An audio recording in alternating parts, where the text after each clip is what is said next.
He married her for a bet, but ended up begging her to live after she risked her life for a child. What started as a game of power turned into the kind of love that no contract could contain. But was it too late? Stay until the end, because what he whispered by her hospital bed will stay with you long after the screen fades. Yeah. If this story made your heart race, drop a whole heart or broken heart in the comments. Would you forgive someone who married you for a bet? Tell us below. Don't forget to subscribe for more powerful stories that will leave you breathless, and hit the bell icon so you never miss a twist. Share this with someone who still believes in second chances, because some love stories are written in fire, not fairy dust. The champagne flowed, the lights dazzled, and the symphony echoed through the marble walls of Manhattan's most exclusive ballroom. It was the Rosemont Gala, where power disguised itself in tuxedos and diamonds. Logan Pierce stood near the balcony, fingers wrapped around a crystal glass of bourbon, his gaze distant. At 34, Logan had conquered every Wall Street summit. CEO of Pierce Capital, he built an empire before most men could afford a decent suit. But tonight, amid the glow of chandeliers and hollow laughter, he looked almost bored, not restless. The kind of cold that doesn't come from winter, but from a man who stopped believing. "You're impossible," his friend, Mason, grinned, swirling his scotch. "You're the richest guy in the room, and you still look like you'd rather be auditing spreadsheets." "I like clarity," Logan said, barely blinking. "This room is noise." Mason tilted his head toward a cluster of women at the far end. "Well, let me introduce you to the loudest noise of all."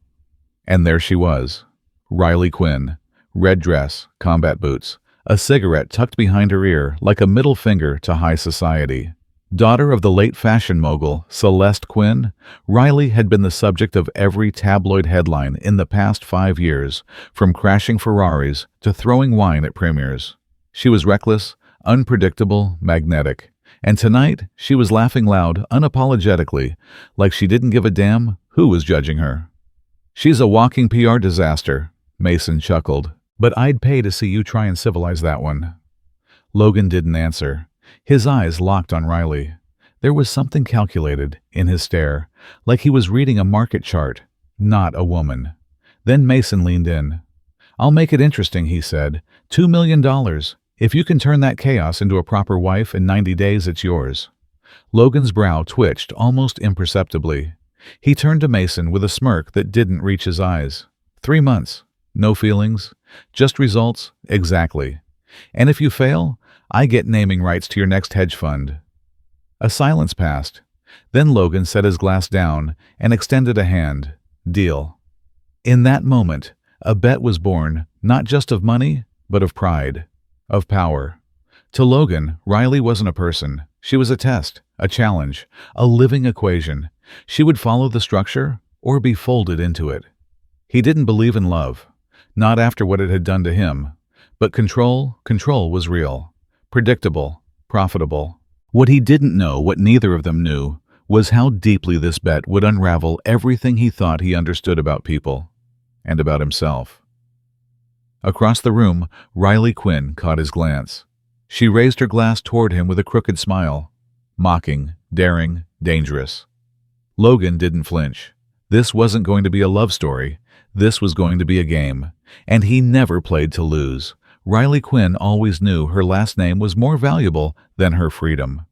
2 days after the gala, she found herself sitting in her father's penthouse office, surrounded by glass, cold steel, and the suffocating scent of expensive cigars.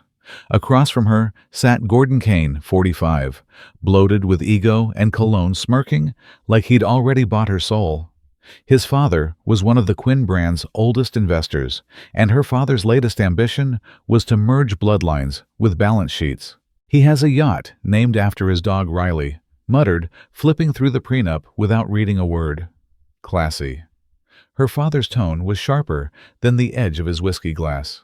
"You don't have a choice, Riley. You've made too many messes.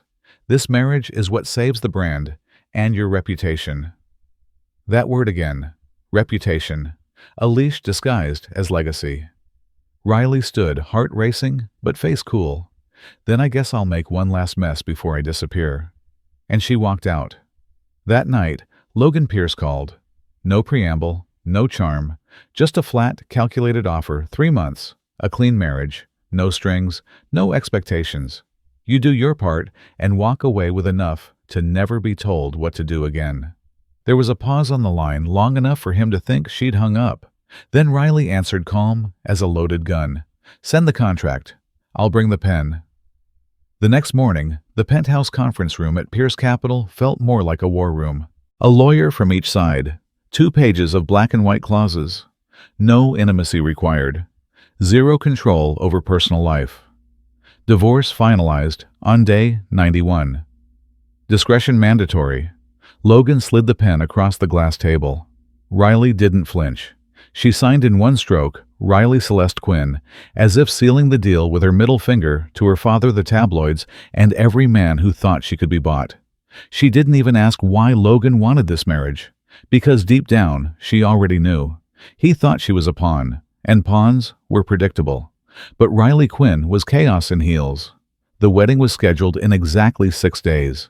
No family, no press, just enough luxury to quiet the whispers.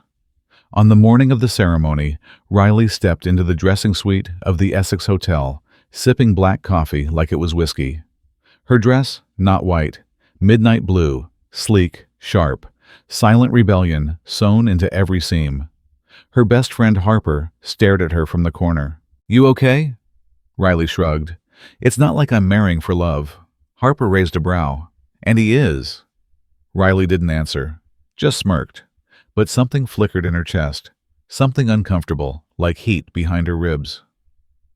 At 4:17 p.m., Logan Pierce stood beneath the vaulted glass ceiling of the Essex rooftop garden, flanked by his lawyer and silence.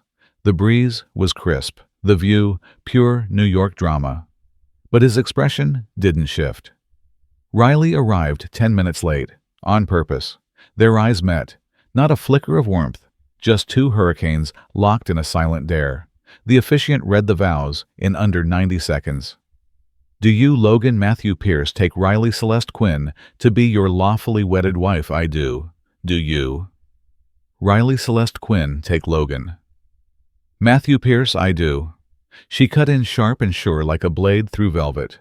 There was no kiss, just a contract passed between hands, 2 signatures, 1 ring, and 0 promises. That night in the penthouse suite they now shared, Logan poured himself a drink without looking at her. "You're free to use the West Wing. I prefer quiet and privacy." Riley leaned against the doorframe, arms crossed heels, off hair wild. "Don't worry, Logan. I'm not here to play wife." He turned. "Good." Then she added, voice low and almost amused, 3 months isn't long, but I'm curious who'll break first." Logan didn't reply. But deep inside, for the first time in years, something stirred. Not attraction, not affection, just tension. Sharp, dangerous, unnamed. They weren't husband and wife. They were opponents under the same roof. And neither of them realized this game was about to turn into something no one could control. The wedding made headlines not because it was romantic, but because it wasn't. There were no smiling families, no heartfelt toasts, no dance floors spinning with joy. Just a cold rooftop ceremony, sharp designer suits, and a bride in midnight blue who refused to play her part. To the world, it was a PR stunt wrapped in velvet and silence, but to Logan and Riley, it was a transaction sealed in tension. He slid the ring onto her finger with the precision of a man signing a deal. Not a flicker of emotion. She didn't look up. Photographers snapped from a distance, trying to read the truth in their stillness. But there was no truth. Not yet. Just performance. Later that night, the penthouse suite sat in quiet discomfort. The space was breathtaking floor-to-ceiling windows overlooking Manhattan's skyline, warm gold lighting, and a bottle of $4,000 champagne unopened on the marble counter. But nothing could cut the cold tension between 2 people legally bound but emotionally armed. Logan stood at the bar, slowly unbuttoning his cufflinks, his tie already discarded. He didn't look at her when he spoke. "So is this the part where we pretend this marriage means something?" Riley, sitting on the velvet chaise in a white silk slip, didn't even blink. He turned eyes narrowing. Or do you usually start your wedding nights with wine and silence? She smiled, slow, sarcastic. I figured you'd have a routine for this. I'm sure I'm not the first woman you've married for convenience. The jab hit. But Logan had spent years learning how not to bleed. He crossed the room, glass of bourbon in hand. His tone cool, cutting. I assumed you'd be comfortable with this kind of arrangement. You've been on page 6 more times than I've been in boardrooms. That did it. Riley stood, barefoot, bare-shouldered eyes, sharp as broken glass. She stepped forward, closing the gap between them, inch by inch, until he could smell her perfume and the fire in her chest. Then she said it. Slowly, deliberately. You should know Logan. I've never belonged to anyone. Logan froze. Her voice didn't shake. Her chin didn't dip. She wasn't trying to impress him or defend herself. She was just stating a fact. A quiet bomb dropped in a marble room. He stared at her, waiting for the punchline. It didn't come. She held his gaze bold, unflinching, and walked past him toward the bedroom door. Then, just as she turned the handle, she glanced over her shoulder. I'm not the girl you think I am, and this game won't end the way you expect. The door clicked shut behind her. Logan stood frozen, his drink still in hand, untouched. She wasn't bluffing. He could feel it, and for the first time since the bet began. Logan Pierce was rattled, not because she'd outwitted him, but because somewhere between the sarcasm and silk, he'd just caught a glimpse of something he hadn't planned for a woman with fire under her scars. And secrets that didn't scream for attention, they whispered. He set the glass down, walked to the window, and stared at the city below. A man used to mastering every move, now second-guessing the entire chessboard. He had thought Riley was an image, a mess he could clean up, reshape, and dismiss. But tonight, she'd taken that image, shattered it, at his feet, and walked away without blinking. She wasn't his pawn. She was something else entirely. In the guest bedroom, Riley lay awake, staring at the ceiling, heart pounding. She hadn't planned to say it. But when he mocked her, like every other man who judged her from headlines and hemlines, something inside her snapped. She didn't need him to understand her, but she refused to be misunderstood. Not this time. Meanwhile, Logan replayed her words in his mind like a loop. I've never belonged to anyone. He didn't know why it haunted him, maybe because he had assumed, like everyone else, that she'd given herself away so many times she no longer had anything left. But now, he wasn't sure if she'd ever been seen at all. The bet had begun, but something had shifted, something that couldn't be signed away in a contract. And the man who built his empire on logic and leverage had just been shaken by a woman he thought he could predict. What he didn't realize not yet was that this night would mark the moment everything began to unravel. Logan Pierce had built a life on patterns, trends, predictability. He was the kind of man who could look at a 10-year market projection and call the next quarter within 2 decimals. But nothing about Riley Quinn followed a formula. And the more he watched her silently, methodically, the more the numbers refused to add up. She was supposed to be chaos. Yet every morning at precisely 6:45 a.m., she brewed coffee in the East Kitchen, the one no staff used. Black 2 sugars, no cream, no matter how late she stayed out the night before she was there. Same time, same silence. Same distant stare out the window, like she was waiting for something that never came. He never joined her. He just watched, from the mezzanine, like it was data. But things changed the day a brown cardboard box arrived at the front desk. It wasn't addressed to her name, just to the shelter on 48th. The handwriting was careful, almost childlike. Out of curiosity, Logan had his assistant track it. Inside, 3 dozen children's books, sketch pads, colored pencils, and handwritten notes, with each one things like, "You're more than your past, and draw your future, not your fears." No return label, just a receipt, paid in cash. Logan didn't say a word, but that night, he noticed Riley wasn't in her usual bedroom, and the next morning, her coffee mug sat alone on the counter. 2 days later, he followed her. Not in a stalkerish way, at least. That's what he told himself. Just a precaution. She'd been unpredictable lately. He expected to catch her at some rooftop club, maybe a late-night poker ring. But instead, she parked her car, An old 1968 Chevy Nova she refused to let the garage touch on a narrow street in Queens. She walked alone, hoodie up, bag in hand, and then she entered a rundown brick building with peeling paint and no signage. Logan sat in the car for a moment frozen. Then he got out. He followed at a distance, slipped past the rusted gate, and peeked through the side window. What he saw knocked the breath out of him. Inside was a modest room filled with folding chairs and children. Kids of all backgrounds, ages, some coloring, others reading. And in the center, Riley. No makeup, no spotlight, just a charcoal pencil in one hand and a sketch pad in the other. She sat beside a boy, showing him how to shade a tree trunk. "See," she said softly, "it's not about being perfect. It's about being honest. Your art should feel like truth." The boy grinned. Logan didn't move. His pulse thudded. This wasn't the Riley Quinn the tabloids devoured. This was someone else entirely. Later that week, Logan came home late from a meeting with a hedge fund board. Exhausted, irritated, he almost walked past the garage without noticing. But the light was on, and Riley was inside, crouched beside their driver Jorge, a quiet man in his 50s with high blood pressure. Riley was holding a pill bottle and pressing a 20 into his hand. "I said no," Jorge whispered, embarrassed.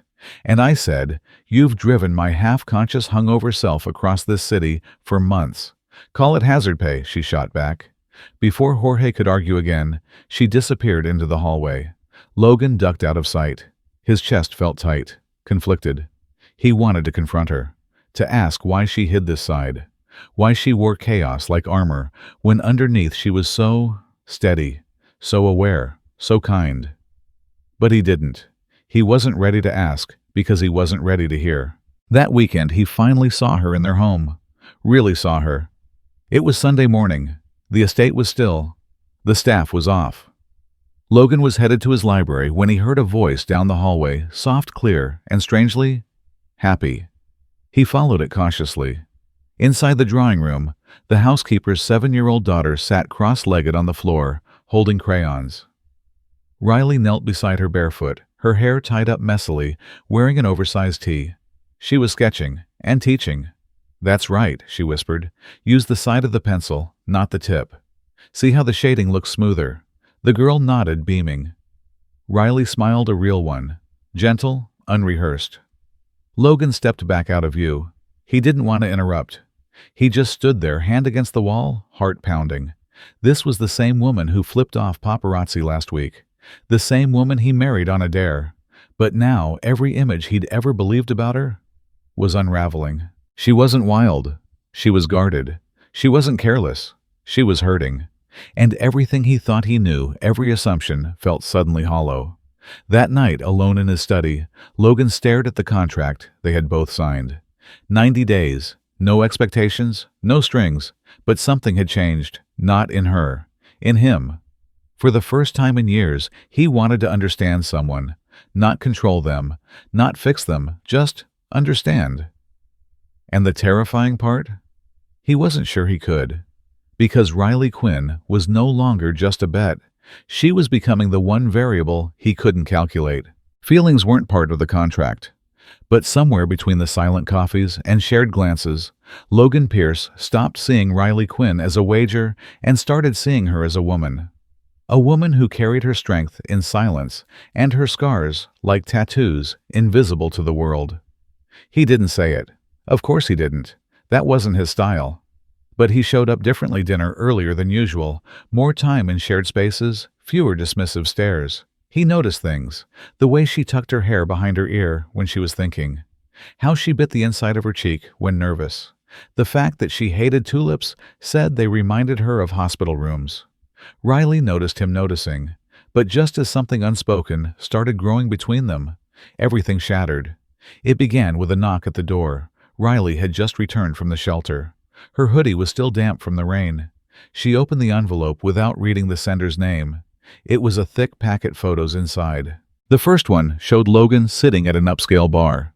The second, a blonde woman leaning in hand on his chest. The third, her head resting on his shoulder. Isabella.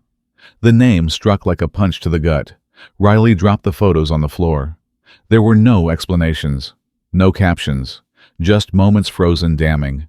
She stood there, breath caught in her throat, hearing her stepmother's voice in her mind like a whispering ghost. "You really thought he married you out of choice? You're just a placeholder, a pawn, a publicity shield while he keeps the one he actually wants close." The words had once sounded cruel. Now they sounded true. And the worst part? It hurt. Not because she cared what others thought she never had, but because she had started to care about him. Riley didn't yell, didn't confront. That wasn't her way. She just vanished. Took the Nova, drove to her mother's old art studio in Brooklyn, the one no one else knew about. She turned off her phone, shut down her socials, went dark. Logan noticed within hours. The untouched coffee mug, the silence in the hallway, the empty bedroom. He waited until afternoon, then evening, then midnight. Still nothing. The next day he asked the staff. No one had seen her. Her car was gone. He tried calling, straight to voicemail, texted, no response. He went from irritated to confused to something dangerously close to panic. But still, he didn't reach out directly, because he didn't know what she knew. And worse, he didn't know how to explain what he didn't even understand yet. That night, he sat alone in the penthouse, staring out over the city skyline, feeling a pressure in his chest that didn't have a name. He told himself it was fine. She'd be back. This was Riley Quinn, unpredictable, dramatic, wild.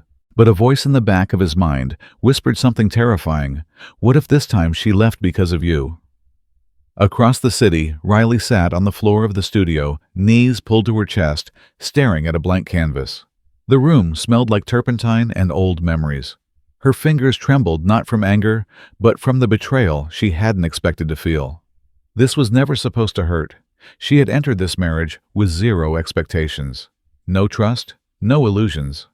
But he had slipped past her defenses, not with charm but with presence. With how he'd stood silently watching her teach that little girl to draw. With the way he didn't laugh when she told him she once dreamed of opening an art therapy center for foster teens. She had let herself believe, even just a little, that maybe this wasn't a game anymore. And that was her mistake. Back in Manhattan, Logan walked past the hallway where she once left her boots by the door, half muddy from some late-night drive. The place felt colder, quieter, too still. And finally, he admitted it, not out loud, but to himself. He missed her. Not the headline version, her. The girl who sketched in silence and gave away books without asking for thanks. But he still didn't call. Not because he didn't care, because he didn't know if she'd even listen. They had both built walls around their hearts. But now, for the first time, those walls had cracked, and neither of them knew if the other was willing to pick up the pieces. The day Logan realized his company was in danger felt like a punch to the gut, swift, brutal, and undeniable. The pressure had been mounting for weeks, but nothing prepared him for the phone call from his head of finance. He was standing by the window, staring out at the skyline, when the news hit. A major investor had pulled out of the largest deal they'd been working on. Suddenly, the foundation he'd spent years building started to crumble beneath him. He called in his team. They ran through numbers, projections, contingency plans, but nothing seemed to make a dent in the panic swirling around him. One bad investment could topple everything, and without that crucial capital, they'd be forced into bankruptcy. No more flashy offices, no more legacy. Just a failed dream. But then a lifeline appeared. A single wire transfer. $10 million. Enough to stabilize the company, enough to buy them time.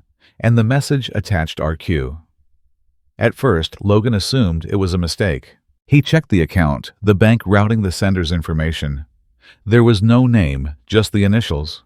He replayed the transaction over and over in his mind, the mystery of it gnawing at him. It didn't make sense.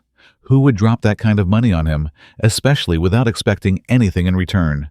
The answer came too quickly, and it hit him like a freight train. Riley. He had seen those initials before RQ, her signature, her handwriting. She was the one who saved him. Logan's heart raced as he pulled up the transfer details, digging through every piece of data. He traced the funds back to an account with her name on it, Riley Celeste Quinn. But that wasn't the shocking part. What staggered him was the source of the money. Riley had sold every single share of her mother's fashion empire to make the transfer happen. Her mother's legacy, Her inheritance, gone. For him. Logan sat there stunned as the weight of it all crashed down on him. Riley, the woman he'd once seen as a reckless socialite, had quietly sacrificed everything to protect him. She hadn't done it for recognition. She hadn't asked for anything in return. She had just done it, without a single word. The realization struck him like a cold slap across the face. In all the time they'd spent together, the sarcastic jabs, the games, the cold distance, he'd never once thought to truly understand who she was. He'd never known what she was willing to give. But now, sitting in his office, facing the dark reality of his empire's collapse, Logan understood something he hadn't before. She wasn't a pawn in his game. She was the shield that had always protected him from the chaos he refused to acknowledge. For the first time, Logan saw Riley for who she truly was. Not the wild, unpredictable woman who would rage at photographers or laugh at social conventions. Not the woman who played his game for fun. But the woman who in the quietest way possible had put everything on the line to save him. To save everything he had built. He didn't know what to do next. The truth was he didn't deserve it. He didn't deserve her sacrifice, her loyalty, her quiet protection. He hadn't earned it. He had spent weeks assuming she was a problem to be solved, a bet to be won. But now faced with the reality of his own failure, he saw what had always been right in front of him. Riley wasn't just the woman he'd married out of arrogance. She was the woman who had given him everything without ever asking for a thing in return. It took him an hour to work up the courage, to stop pacing, to stop asking himself why he'd been so blind. He grabbed his coat, his car keys, and walked out of his office. He didn't bother telling anyone where he was going. This wasn't about the company anymore. It was about her. And he was done running. When Logan arrived at the art studio, the one Riley had retreated to after their fight, the door was locked. But he didn't hesitate. He didn't knock. He didn't even care that it was after hours. He needed to see her. He needed to apologize, to show her everything she had given him. The door opened with a faint creak, and there she was. Alone, sitting on the floor, surrounded by scattered sketches. She looked up slowly, meeting his eyes with a guarded, almost resigned expression. "Riley," he began, his voice thick with emotion. I don't know how to say this, but—" She cut him off before he could finish. "You don't need to say anything," she said, her voice quiet but steady. "I didn't do it for you. I did it because it was the right thing to do." Logan stood there, unable to speak, as the weight of her words sank in. "I never asked for this," Riley continued, standing up and walking toward him. "But I'm done pretending that it doesn't matter. I thought I could walk away. I thought I could keep myself safe from you. But I can't. Not anymore." And just like that, everything shifted. In the silence of that moment, with the city lights flickering outside, Logan understood. He didn't need her to forgive him. He didn't need her to make it easy. He just needed to be the man she deserved. The phone call came in the middle of the night. Logan had barely slept, still replaying every conversation, every moment where he had been blind to Riley's truth. The silent sacrifices, the way she'd saved everything he had worked for without asking for anything in return. But now, in this silence, his worst fear crept into his mind. He answered the phone, his heart already pounding. It was a hospital. Riley was in a car accident. It had been a normal evening. Riley had finished her work at the shelter, organizing a last-minute donation for the children in need when the fire broke out. A faulty gas line, someone said later, causing the explosion. Riley had rushed to help the kids, guiding them through the smoke, keeping them calm. She pushed a young girl out of the way, but in doing so, she was hit by the falling debris. Riley had been unconscious when paramedics arrived. She'd taken the full force of the blast. The entire drive to the hospital. Logan's thoughts were consumed with guilt, fear, and confusion. How had he let her slip through his fingers? He had been so consumed by his business, so self-centered, that he hadn't even thought to ask if she needed him, if she ever needed him. He barely noticed when he arrived at the emergency room, pushing past nurses, his breath heavy, his chest tight. He had to get to her.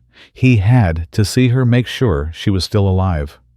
The doors to the ICU were already open when he arrived. The doctors were rushing around, but they paused as soon as they saw him. "Mr. Pierce, you need to wait outside," one of them said. But Logan wasn't listening. His eyes were fixed on the bed, where Riley lay a tangle of bandages and tubes, her body still and lifeless. It felt like the world had stopped moving. The sound around him dulled. The only thing he could hear was the sound of his own pulse pounding in his ears. He pushed past them. He knelt down beside her bed, staring at the woman who had changed everything for him. The woman who had given him everything without expecting anything in return. Her chest rose and fell faintly, the only sign she was still with him. He grasped her hand gently, his thumb tracing the outline of her fingers. His heart was in his throat as he whispered, "Please, Riley, don't leave me. I don't know what I'd do without you." His voice broke. The words were barely audible, but they were real. They were raw, and for the first time he realized how much he truly cared about her. Not as a business partner, not as a bet to be won, but as the woman who had fought for him when he couldn't fight for himself.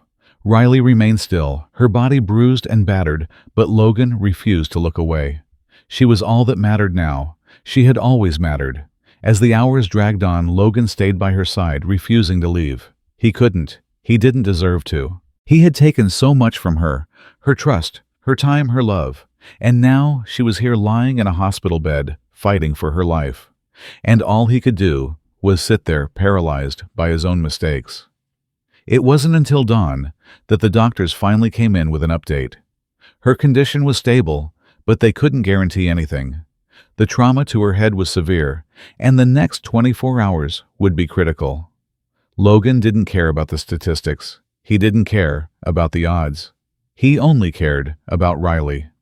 The days that followed were a blur of hospital rooms, late-night shifts, and sterile, too bright lights. Logan never left her side. He couldn't.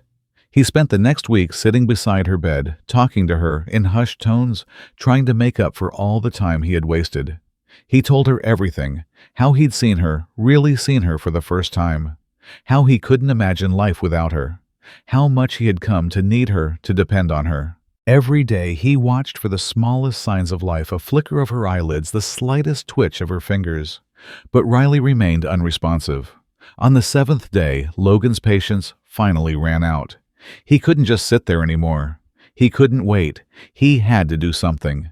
He leaned in closer to her, his face hovering just above hers. His breath caught in his throat, but he swallowed it back. This wasn't the time for hesitation. He whispered again, voice low and urgent. "Please, Riley, I'm sorry. Please, I need you to wake up. I can't lose you. I don't deserve you. But please, don't leave me. I love you." And then just like that, her fingers twitch. Logan's heart stopped. He leaned closer, not daring to blink. Her eyelids fluttered. Slowly, slowly, her eyes opened. Logan's breath caught. For the first time in what felt like forever, he saw her eyes, that familiar spark, in the depths of them, the one he had missed more than he ever knew. "Logan?" Her voice was faint, but it was real. Tears filled his eyes as he held her hand, refusing to let go. "I'm here," he whispered. "I'm here. I'm so sorry." And for the first time in weeks, he allowed himself to believe that maybe, just maybe, they could start over. Together. The world seemed to hold its breath as Logan sat there beside Riley's hospital bed, watching the rhythmic rise and fall of her chest. The moment she opened her eyes, the room shifted. The weight of everything he had feared, the loss, the regret, the guilt, all evaporated the second their gazes locked. Riley's voice weak, but undeniably hers, cut through the quiet. "Logan." It was a whisper, barely a breath, but it was enough to undo him. "I'm here," he replied, his words coming out raw, thick with emotion. He had spent days waiting for this.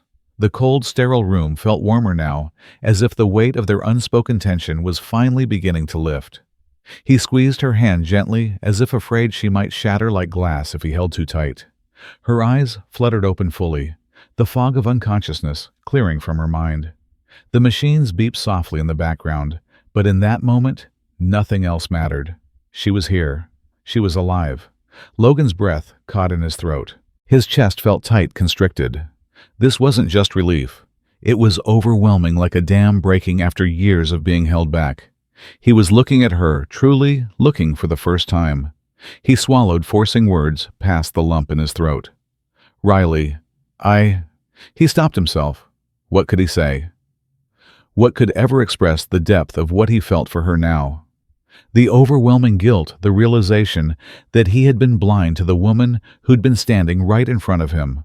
The woman who had saved everything he held dear without asking for anything in return. He tried again. I was wrong. About everything. Riley blinked her eyes, heavy with sleep, yet still searching his face. There was a moment of silence, heavy taut, before she spoke again, her voice shaky. You were wrong. She paused, then managed a weak but genuine smile. But I'm still here. Logan leaned forward, his heart pounding as he looked down at her. Riley, I've spent my life calculating everything. But you were always the one thing I couldn't control. The one thing I didn't understand. And now I don't want to.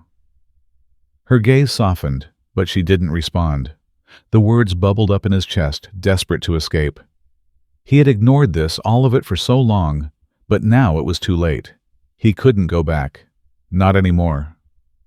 He took a deep breath, holding her hand tighter, his voice trembling. I've been playing this game all along, and I thought I knew the rules. I thought I could win. But you... He faltered, fighting against the vulnerability that threatened to spill out of him. He never let himself show this much before, but for Riley, everything had changed. You are the one thing in my life I can't control, and I don't want to anymore. I want you, Riley, in every way. Not because I was trying to fix you or change you, but because you're you, and I choose you. Not the bet, not the wager, but you. The room was still. For the first time, the walls Logan had built around himself started to crumble. His heart raced as he looked at her, his thoughts scattered, but it didn't matter anymore. The right words had found their way to his lips. His hands trembled slightly as he reached into his pocket, pulling out a small velvet box. The diamond gleamed under the fluorescent light, but it wasn't the ring that mattered now. It was what it represented. He wasn't offering her a transaction. He wasn't asking her to play a role. He was asking her to choose him. Riley, will you marry me? For real this time. Not because of a bet, but because I can't imagine my life without you. Will you be my partner, not just in business, but in life? Her breath hitched as she looked down at the ring, her eyes glistening with tears. She had been so strong, so guarded for so long, but now she was letting herself feel. Letting herself believe. For the first time, she allowed herself to hope. She looked at him, her voice barely above a whisper, yet the emotion behind it was undeniable. Yes. And just like that, the walls between them shattered. Logan stood up, his chest tight, with overwhelming emotion, and gently slid the ring onto her finger. Her hand trembled, but she squeezed his in return, a silent promise between them. Tears fell from her eyes. Tears of relief, of joy, of love. Tears she had never allowed herself to shed. She smiled, and for the first time in years Logan saw it. A smile that was real. A smile that didn't come from pretending. A smile that came from being truly seen. I love you, Logan, she whispered, her voice thick with emotion. I always have. Logan swallowed hard, his heart swelling. He leaned in, brushing his lips against hers in a kiss that was gentle, tender, and filled with everything they had both been too afraid to say before. The past, the mistakes, the misunderstandings, they didn't matter anymore. They were both here, together. The room seemed to fade away, the sounds of the hospital replaced by the beating of their hearts. This was their new beginning. They had fought, lost, and found their way back to each other. And now, with everything laid bare, they could finally move forward, not as a couple bound by a bet, but as two people who had chosen each other. And that was the only thing that truly mattered. The morning of their second wedding felt different. Not because it was a spectacle or a grand event, but because this time it was real. The chaos of their past, the mistakes, the misunderstandings all seemed so far away now. It was just the two of them finally choosing each other, not bound by a bet or obligation, but by something deeper than either of them had ever imagined. Riley had insisted on no crowds, no photographers, no flashing lights. This wasn't a celebration for the world to see. It was for them. A quiet vow. A promise between two people who had once been so lost, but had now found their way back to one another. Logan stood in the small chapel of the orphanage, surrounded by the children Riley had worked with for years. The room was modest, but it held a warmth that none of his extravagant ballrooms ever could. This was where Riley felt at home. This was where she had built something real with her heart, with her time, with her compassion. This place wasn't about wealth. It was about people. He couldn't take his eyes off her. She was standing at the front, not in the designer gown they had once planned for a grand ceremony, but in a simple dress that clung to her like an understated elegance. Her hair was loose, falling gently around her shoulders. Her smile was real. This was their true beginning, the kind of wedding that meant something. Not a show, but an actual commitment. The children were seated in the front rows, giggling and whispering as Logan took his place at the altar. The air was filled with soft chatter, but as soon as Riley stepped into the room, everything went silent. There was something so pure about her presence here, in a space that was far removed from the opulence of his life, where no one cared about his name or his money. They only cared about her. As she reached the front, Logan's pulse quickened. This was the moment he had dreamed of, but never expected to come. The moment he realized that he was no longer trying to control the story. He was simply living it with her. The officiant smiled and asked the two of them to join hands. Riley's hand was warm, and as Logan wrapped his fingers around hers, he realized how much it had taken to get to this point. The pain, the growth, the healing they had both come a long way. But they were here, together. Riley glanced at him, and for the first time in a long time, there were no walls between them. No games, no contracts, just two people raw and vulnerable, standing side by side. The officiant turned to Logan.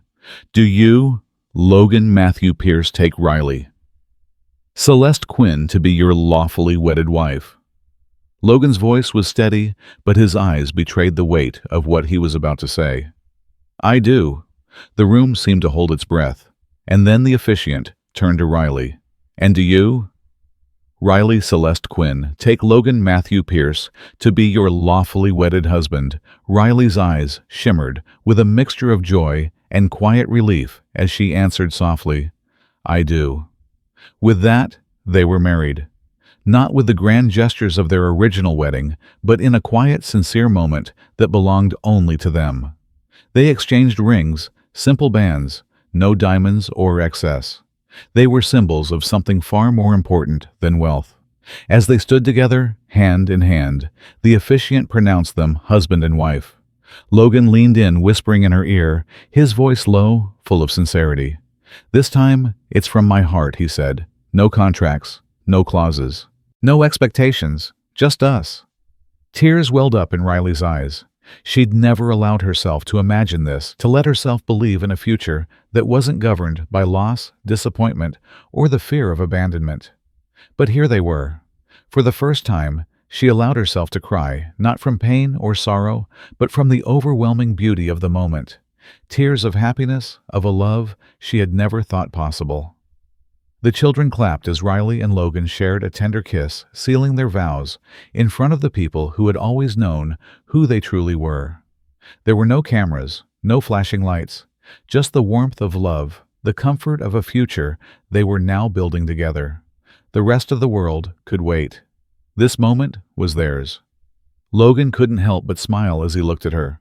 She had always been the woman he couldn't control, the woman who had challenged him, shaken him, and forced him to see the world differently. And now, she was the woman he loved more than he had ever known how to say.